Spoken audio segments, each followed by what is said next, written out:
জীবন বৃথা যাচ্ছে, যেতে দিন। যাওয়াটাই জীবনের সার্থকতা। কথাটি আমার নয়, কথাটি রবীন্দ্রনাথের। একটি উদাহরণের মাধ্যমে কথাটিকে স্পষ্ট করা যাক। ধরুন যমুনা নদী বা পদ্মা নদী।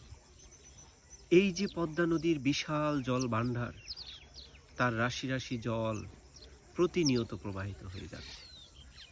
এর কতটুকু জলই আমরা ব্যবহার করি আমাদের প্রত্যাহিক জীবনের রান্নাবান্না, খাওয়া, গোসল, কৃষিকাজে, কলকারখানার কাজে।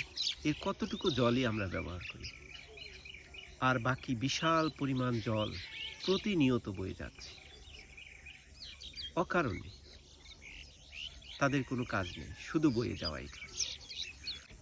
ঠিক মনুষ্য জীবনও একই রকম।